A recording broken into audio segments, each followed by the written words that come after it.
Good evening. Happy weekend, brethren in Knicks Nation. Today is Sunday, is the 26th day of June 2022.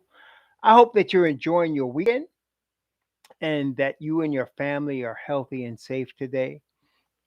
Blessings upon those that are working in the healthcare field, even on weekends, and those that are first responders trying every day to save human lives. Blessings also upon those that pick up garbage for us to keep streets, sidewalks, parkways, highways, and parks clean, and those that make deliveries, especially on weekends, for our convenience. Double blessings on the men and women trying to help rescue and deliver the children who are victims of child molestation and pedophilia, and the victims of prostitution and child prostitution, the victims of pornography and child pornography, the victims of sex slavery and human trafficking, and double curses on the perpetrators, the perverts, and the profiteers who are out here making money on human misery. Finally, blessings upon the homeless. Nearly 600,000 men, women, and children, and millions around the world in similar or worse conditions, and blessings upon them, for theirs is the kingdom. I wanted to discuss, as we talked about in the thumbnail and in the title of the broadcast today, Friday, July 1st begins free agency. Now, first thing I want to discuss is I want to talk about the difference between what Raw Hebrew wants and what Raw Hebrew thinks the Knicks will do.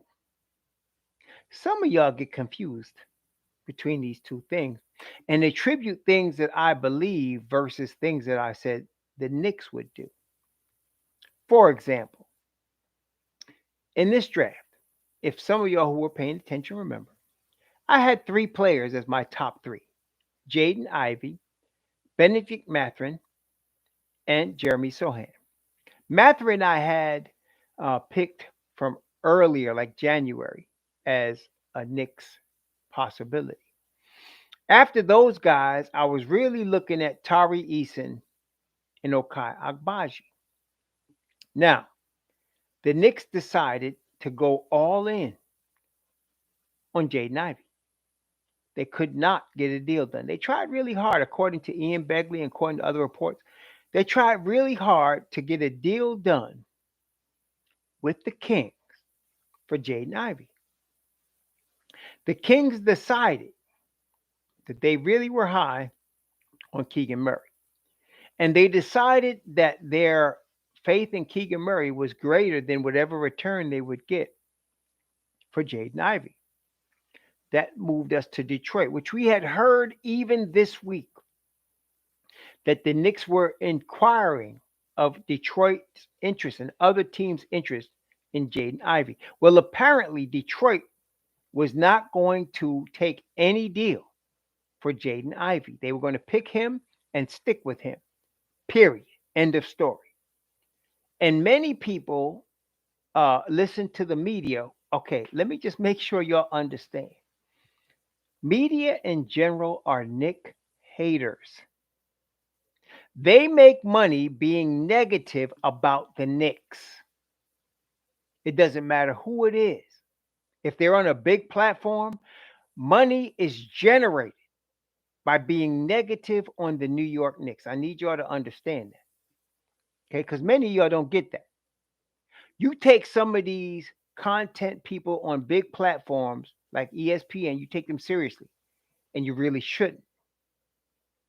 Because they get paid to bring hate to the Knicks. Y'all need to understand that. They don't get paid to know the strategy, to understand what's going on in the workings. They don't get paid to tell the truth. They get paid for negativity about the Knicks. And why? Because Knicks Nation is hundreds of thousands, even millions of people. And the media, and especially the advertisers, know that if they be negative about the Knicks, you all are going to respond. And therefore, they get clicks, they make money. Okay? That's how it works. So what I say is don't fall for the okey doke. If you really are a Knicks fan, don't fall for the okey doke. Now, I've heard some people say, I'm done with the Knicks. I'm done with them. Tired of this. And what I say is, good. Please disappear and don't comment on the Knicks again. But they won't do that. You know why? Because their lives are so negative and miserable that they want to come to the Knicks channel to be negative and miserable and diarrhea all over the Knicks. I happen to be of a person or of a group that is positive on the Knicks. I have been a fan since 19, let's just say 70. Could be in 68, 69, been so long ago, but about 50 years. I've seen many Knicks management. I've seen really bad management make really bad decisions. The present management is not one of those groups. And anybody that's been a long term Knicks fan will understand that. The present management with Leon Rose and Walt Perrin and Brock Aller is not like previous regimes. Now, we've had some previous regimes that have been competent. Most recently is the regime that was headed by Donnie Walsh. Donnie Walsh is an excellent basketball mind, an excellent talent evaluator, an excellent executive. He was chased out by James Dolan. Okay, that's why we lost him. He went and overruled Donnie Walsh to get Carmelo Anthony when Donnie Walsh was trying to make a deal to get Deron Williams, which would have been better for Mike and D'Antoni's offense. Imagine that was Deron Williams in his prime. Imagine him running the point at that time instead of Jeremy Lin. Okay, it wouldn't have been. It would have been more than just a little couple week phenomenon. But Dolan overruled Donnie Walsh and went and traded the whole team to get Carmelo Anthony. What y'all need to understand is since that time, Dolan has learned his lesson. And he has learned to let the basketball people make basketball decisions. That's what y'all need to understand. See, some of y'all are so caught up on mistakes of the past that you can't see the future. And you can't understand the chess that's being played right now. You don't get it. Because some of y'all are either too young to understand, I haven't been experienced enough to see really bad management, or just don't have enough sense because you're looking at NBA 2K and looking at short term instead of understanding the long term implications of what this management is doing. Now, I call him the Don, that is Leon Rose, because like the Godfather, he makes moves behind the scenes that people don't even understand and are not ready for. Okay? They don't understand and they're not ready for. Now, his first draft, he had his eyes set on Obi Toppin. There was no other people, there was nobody else involved. He had his eyes set on Obi Toppin. Okay? Obi fell to the Knicks at 8, and my man was watching because he was ready to trade with Cleveland to try to get Obi. Because if you really were paying attention at that time, Cleveland was trying to decide between Obi Toppin and Isaac Okoro. They had went to multiple workouts. They came to New York to work out Obi. They went to Georgia to work out Isaac Okoro. They were in on these two players. Leon wanted Obi, period. He didn't want Killian Hayes. He didn't want Onyeka Okongwu. He didn't want Isaac Okoro. He wanted Obi. He chose Obi because Obi, after Cleveland picked Isaac Okoro, it was a done deal. We all knew if you were paying attention that Obi was going to fall to 8 because all the other teams had their guys picked. And Obi fell to 8, and Leon was happy. That's who he wanted. Why did he want Obi? Please pay close attention, because some of y'all ain't paying attention. He wanted Obi because he did not feel that Julius Randle was the power forward of the future. And he was planning a rebuild with Obi Toppin as the starting power forward. It was in the news from that spring all that summer. Ian Begley reported that the Knicks were looking for a power forward that could stretch the floor, and they were looking at Obi Toppin. He had already reported that. And I told y'all, there are 3 wise men that y'all need to pay attention to. Everybody else is secondary. If Ian Begley reports it, pay attention. If Wojnarowski reports it, pay attention. If Shams reports it, pay attention. Everybody else is suspect. Not saying they're not true, but they suspect. Remember that. Y'all should pay attention now. Listen, I can't see the chat, so I don't know what y'all saying. And I don't want to mess with my control because I'll lose y'all. Okay? Y'all know how that rolls. So, Leon Rose drafted Obi Toppin to be the starting power forward of the future. At the time he was making that plan, Julius Randle was in a contract year. Tom Thibodeau, being a lover of veterans, went to Julius Randle in Dallas. He watched him and guided him in his workouts. And Tom Thibodeau was very high on Julius Randle. At the same time, Leon was saying, I'm going to trade this dude and get Obi. So what happened? He did get Obi.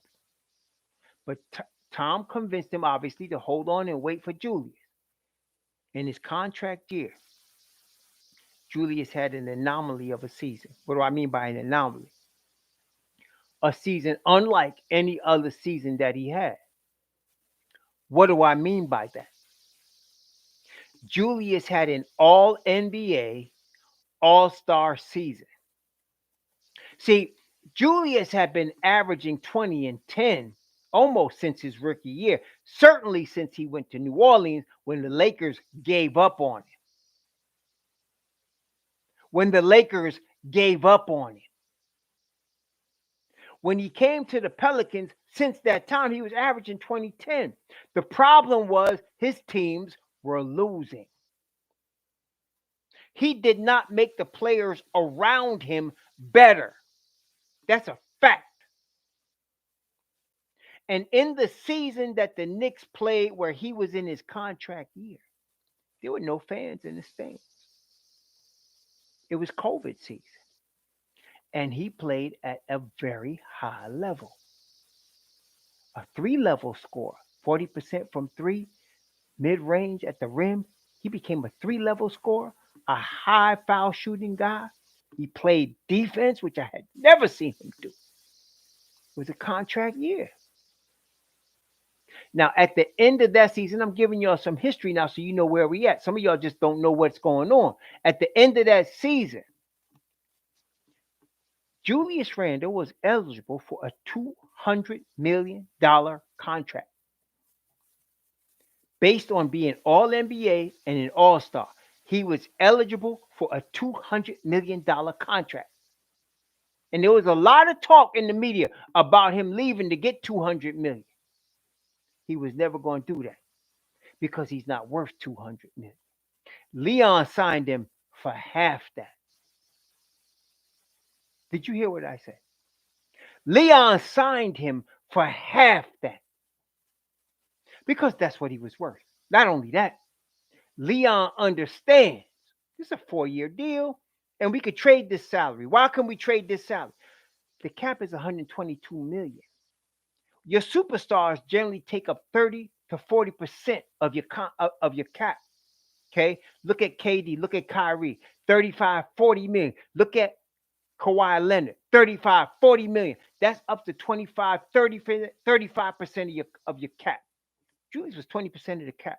That's below the standard for a superstar. Why? Because he's not a superstar.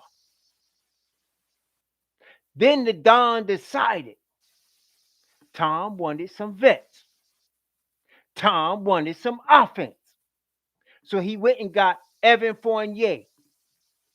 And many of y'all tripping because it was a 4-year deal, $72 million. But really, it was a 3-year deal, 54 million, because the fourth year is a team option.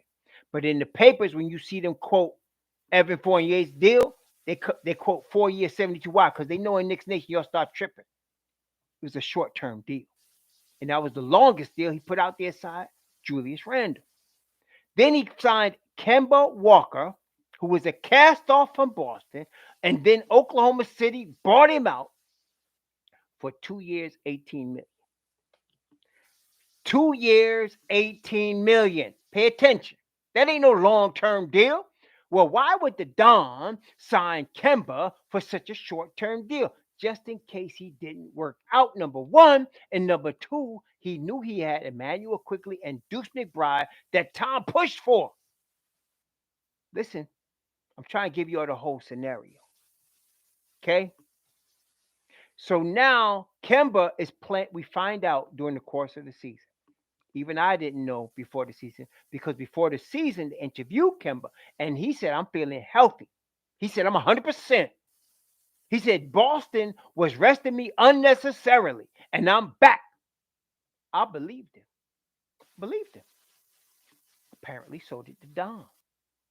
But as we saw, as the games came on, it was clear that Kemba was playing on one leg.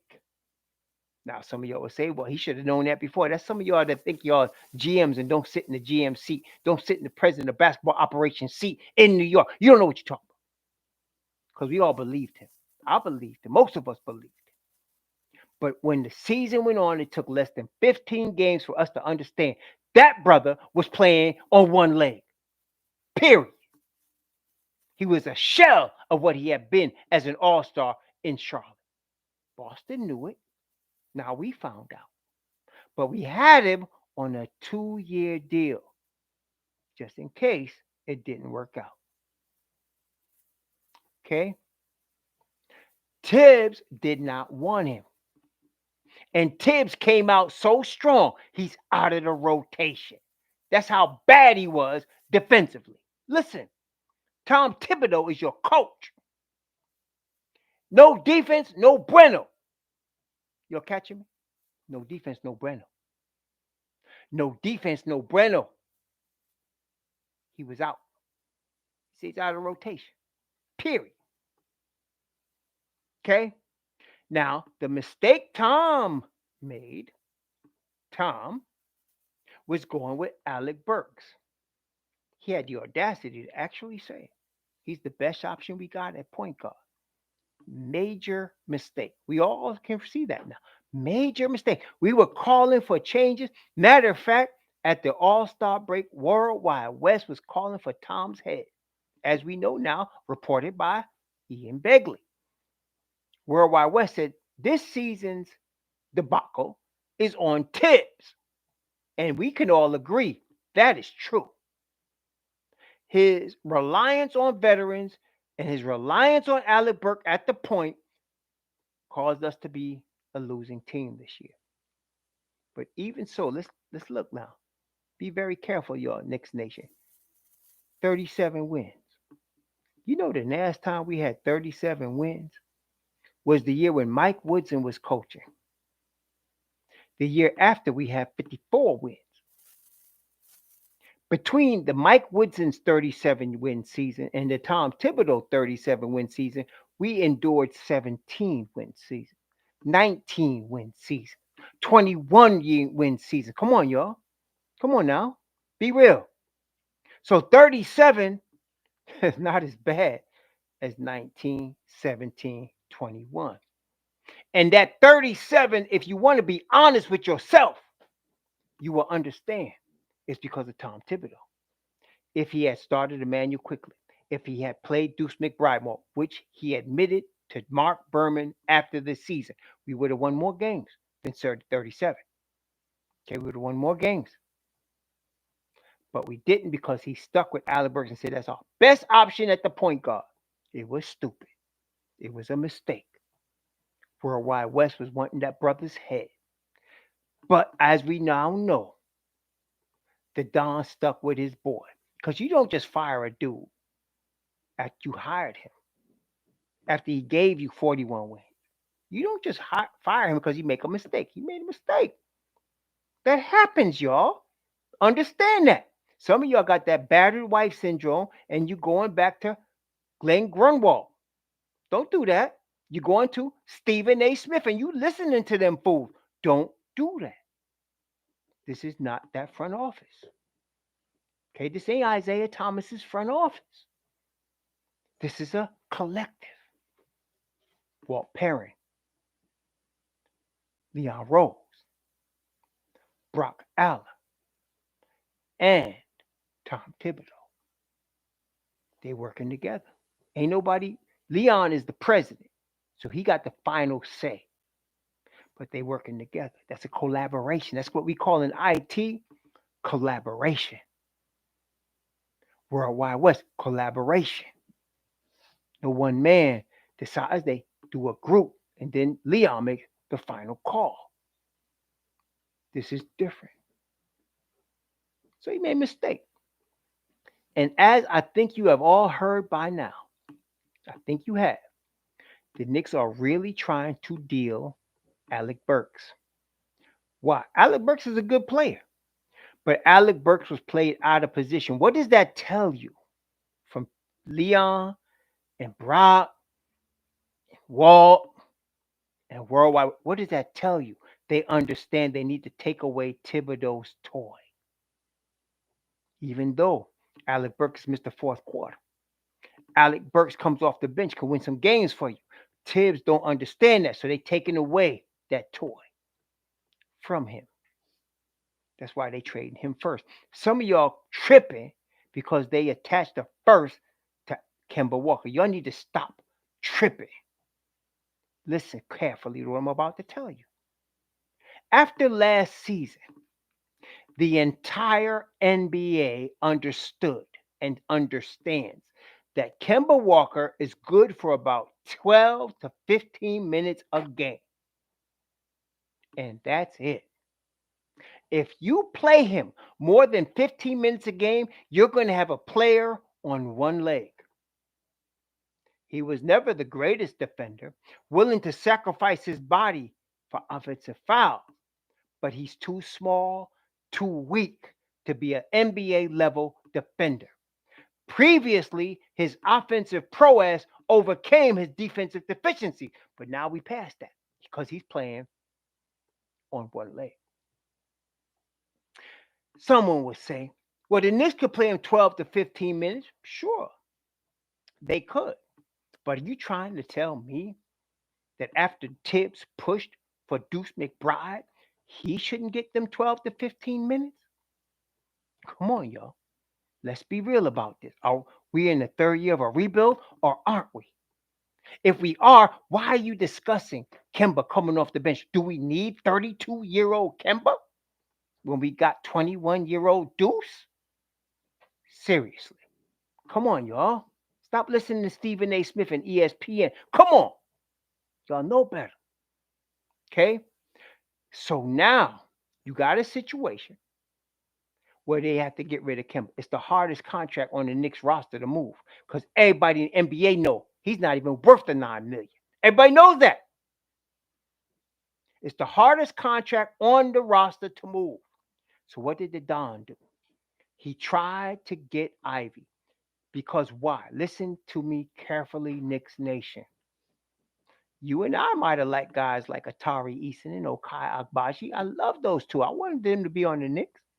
And of course, you know I was very high on Benedict Mathurin from the beginning, from December, from January, when nobody knew about him, when they started on Tankathon having him drafted at 15, 16. I wanted the Knicks to get him. But the Knicks apparently were all in on one player, Jaden Ivey. And I told y'all, listen to me carefully, Knicks Nation. I told y'all, when you go into a negotiation, you don't just shoot your best shot. You don't shoot your low right away. You got to have a maximum price in your mind that you're willing to pay. And if they don't meet that price, you have to be willing to walk away because that maximum price above that hurts your team. The Knicks had a maximum price. Leon the Don had a maximum price. He came at the Kings with his price. They decided King and Murray. And Detroit said, we're not trading the pick. We want Ivy. So the Don did what he should have done. Walked away. So you got to be ready to walk away. You can't be a sucker.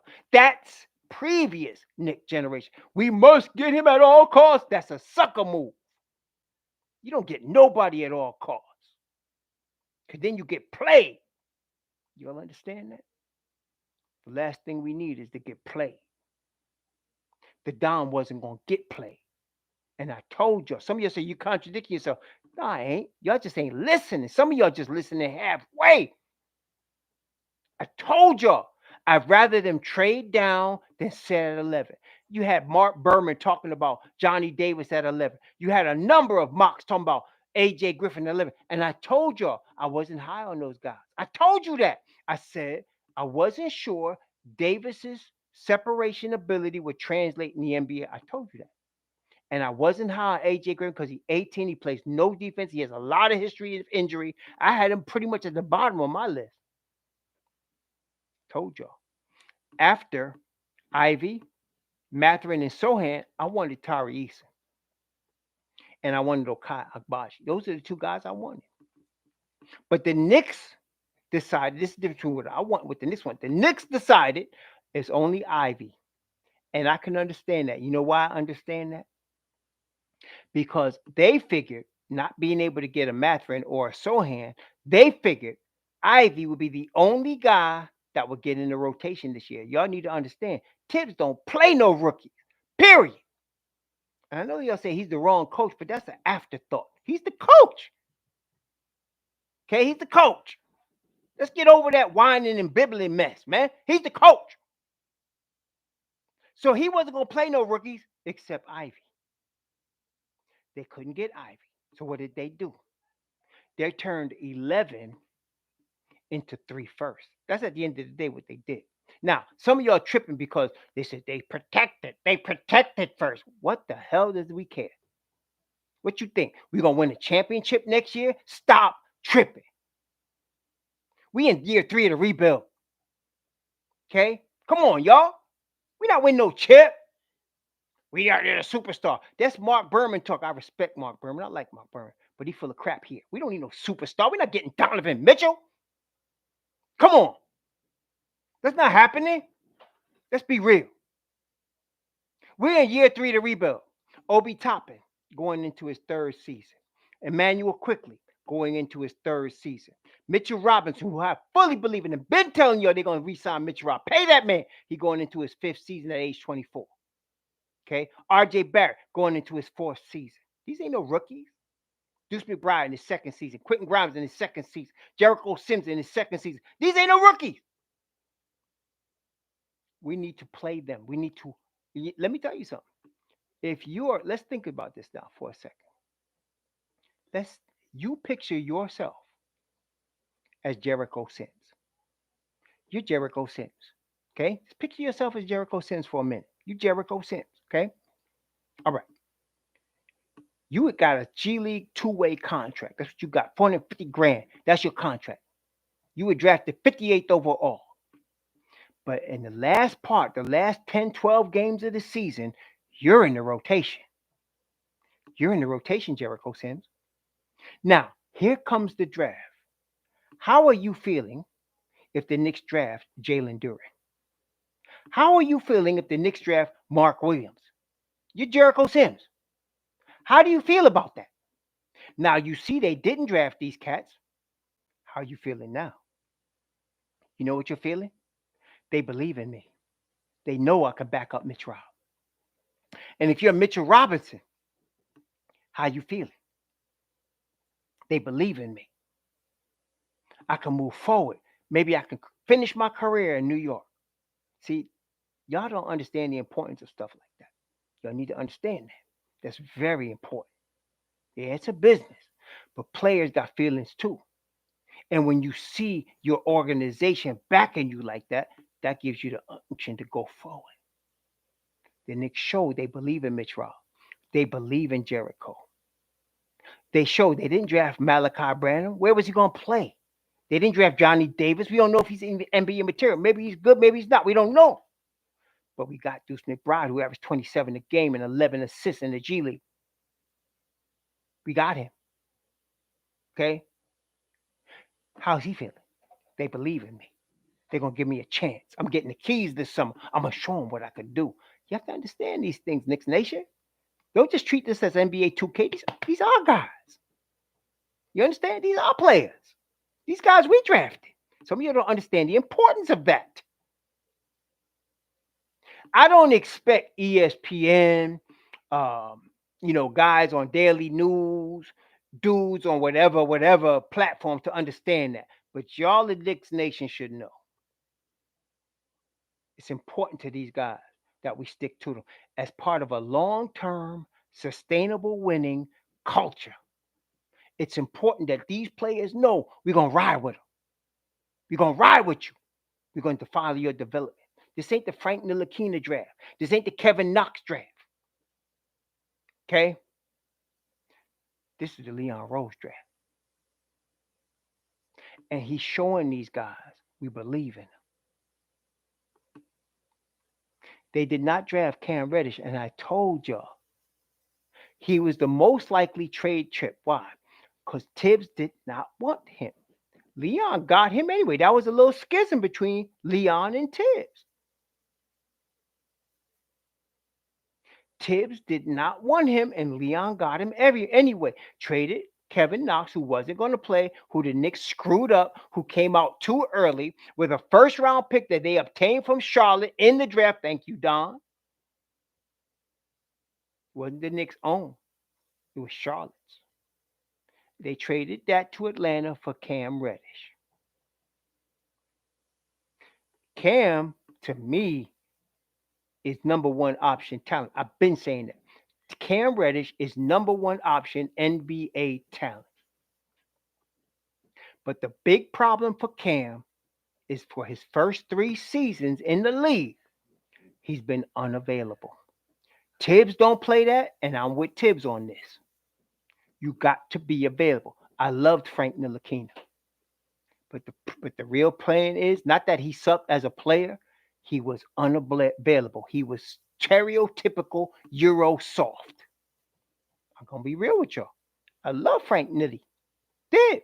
Defense gets me all hyped, y'all, because I'm a New York Knicks fan from back in the day when they used to play that type of defense. So I see a prodigious defender and talent on Frank Ntilikina. But if you're not available, if you're always pulling your groin or your knee hurt or your hamstring, get out of here. Okay, that's how we roll. You got to be available. The best talent is availability. Okay? Cam now is in that seat right now. He gonna get his chance if they don't trade him. He gonna get his chance. He got to show he's available. A pull, groin, an ankle, a knee, a hamstring, a shoulder. Get out of here. We gotta be real, y'all. He's got to be available. I'm not worried about his production, his talent. But you know why? Because if he gets minutes in the rotation, Cam is going to produce. I have no doubt. But the question is, will he be available? Some of y'all begging for Malcolm Brogdon. He's one of the most unavailable players in the entire NBA. Y'all need to stop looking at NBA 2K and look at how many games this brother actually plays. Okay?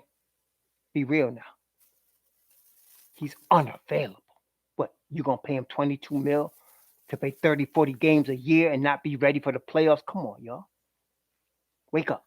We Knicks Nation. We know better than that. We know better. Okay? So the Don got Cam. Cam was in the rotation until he hurt his shoulder. He was playing very well. Okay, before he hurt his shoulder. But again, he hurt his shoulder. He had hurt his Achilles. He came to the Knicks with an ankle problem. I don't care what it is. Unavailable, y'all. After 3 seasons. It ain't the first season. 3 seasons. Unavailable. So he's the first chip that they might trade. Y'all need to understand that. I don't hate Cam. I'm very high on his talent. but unavailable is unavailable. You need to recognize. Okay, unavailable is unavailable. Period. Now, let's suppose this being his fourth season in a contract year, he comes in shape and he plays 72 games. I don't expect anybody these days to play 82 games. It's a rare thing. But if he plays 72 games, he's going to produce. Given Cam Reddish's talent and the time, he will produce. I have no doubts about that. I mean, talent is talent. It just rises to the top in the league, okay? He's league level starter minutes, number one option talent to me. So if he can stay healthy 72 games, even if he's coming off the bench, I expect him to rise to the top because he's that type of talent. Okay? Tibbs ain't going to just give him a starter position. Y'all need to understand that. Grimes is going to start. Why? Because in Tibbs' mind, Grimes earned it. Okay? So he's going to start.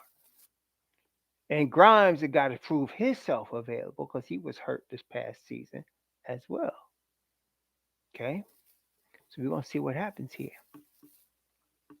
But the Don picked him, and we're going to see what happens with him. If they feel like they can get a better player with Cam's contract, they'll do that. And I won't whine about it because they're trying to get better, long-term sustainable winning. Okay? On draft night, let's talk about these picks. The Wizards.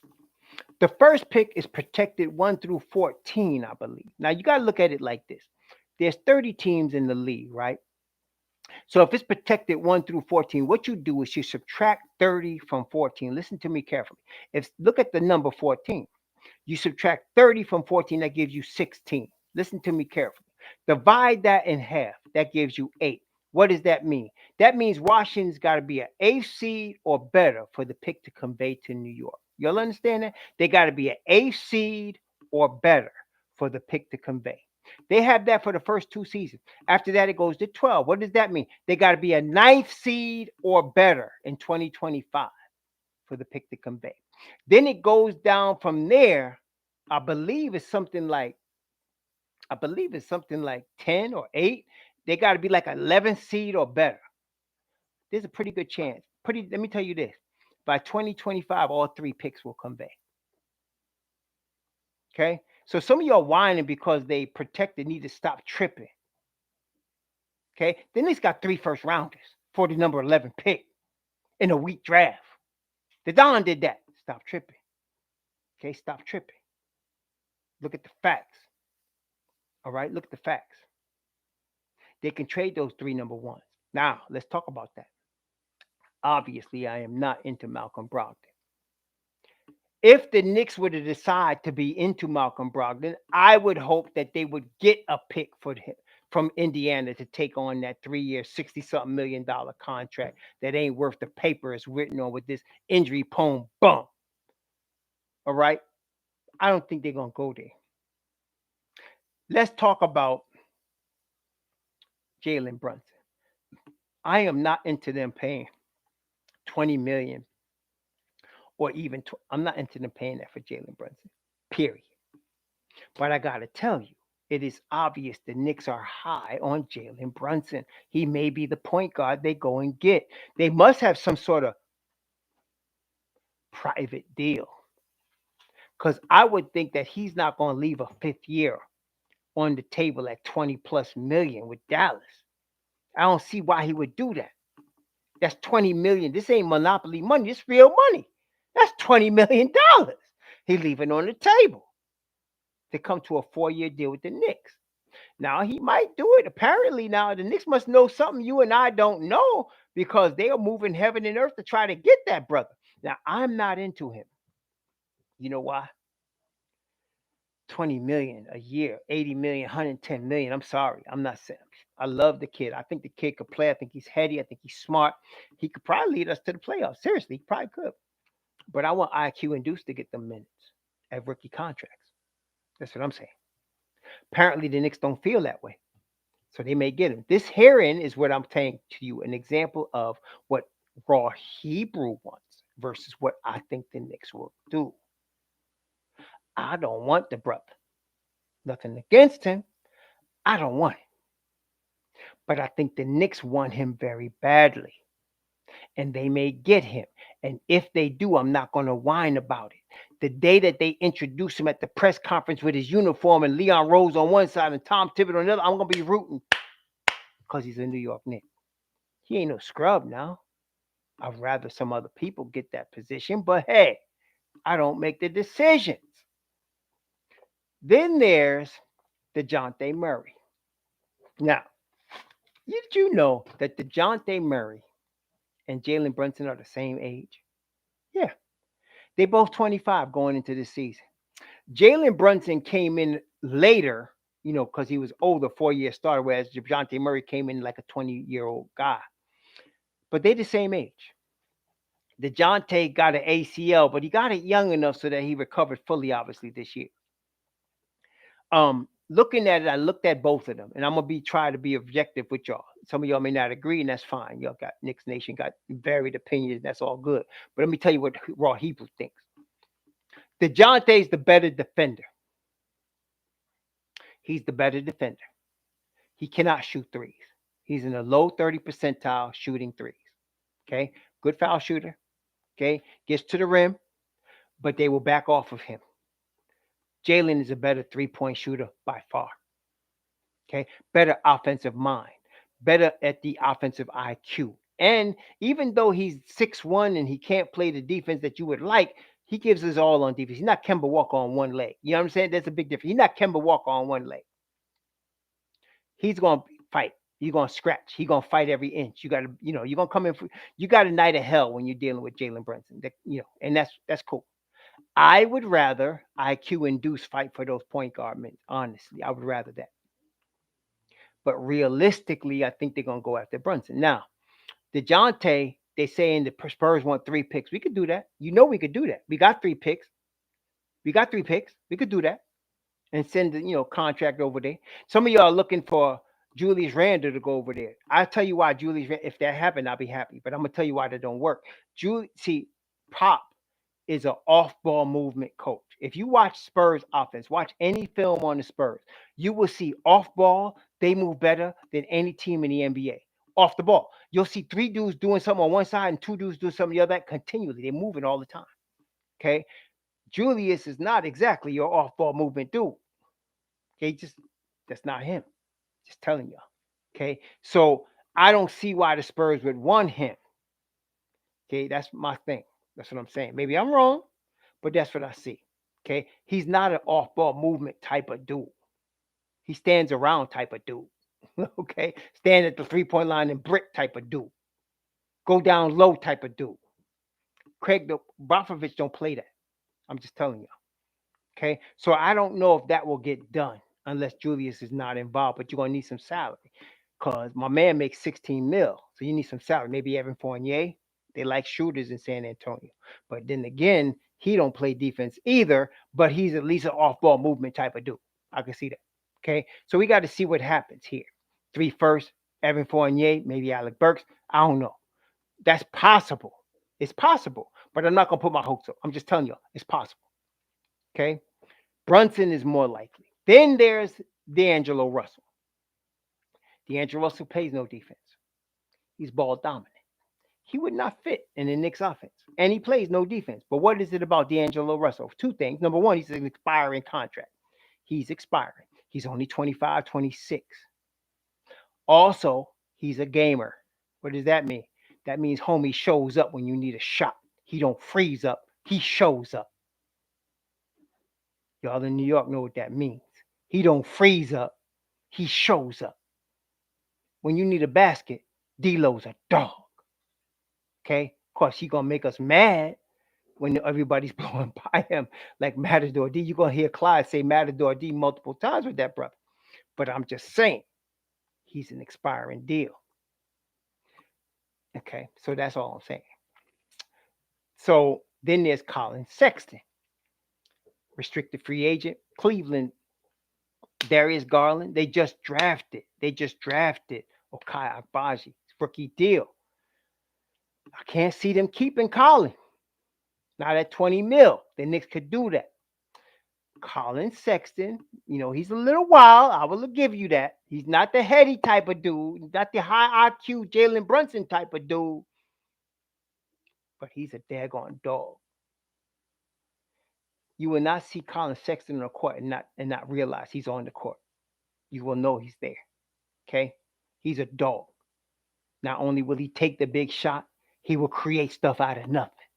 Yeah, he'll make some stupid boneheaded mistakes, but he gonna get you 24 a game, 10 assists. Just saying. I don't mind that brother. I haven't heard any rumors that they looking at him, but that don't mean nothing. The Don works incognito, so we don't know. Those are the guys I'm looking at, or none of the above. Maybe they just stick with IQ and Deuce and decide to roll there. I doubt they do that, but that's a situation. Okay, I'm just telling y'all. Okay, so I tried tonight to just give you the overall view as we going into July 1st and free agency. I'm trying to give y'all the overall breakdown of what the situation really is. Some of y'all tripping because of what happened in the draft. Now get over that mess. Did Don know what he's doing? Get over it. Move forward. In Pulp Fiction, Ving Rhames was telling Bruce Willis, I know what you're thinking. Get over it. Let me tell y'all the same thing. I know what you're thinking. Get over it. It's time to move forward, y'all. Okay? July 1st coming up. We got 3 first rounders. We got other picks. We got what we got? We got 11 picks in the next 7 years. 11 number ones, 11 number twos. We in good shape, y'all. We're gonna be under the cap. I'm gonna tell you right now. For all he was telling y'all, they're gonna trade Alec Burks.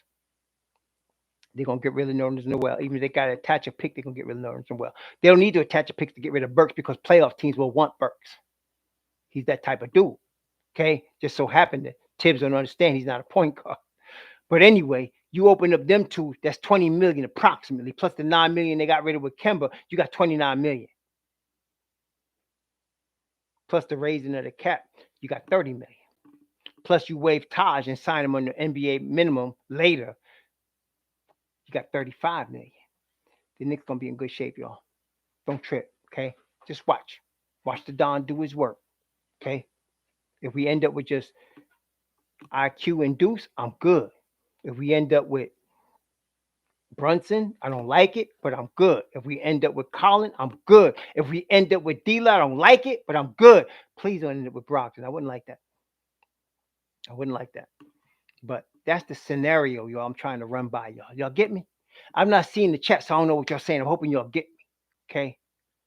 I'm getting ready to sign off. I've been on here 47 minutes, going on 48 minutes. Please enjoy the rest of your weekend. For our Hebrew says, Shalom.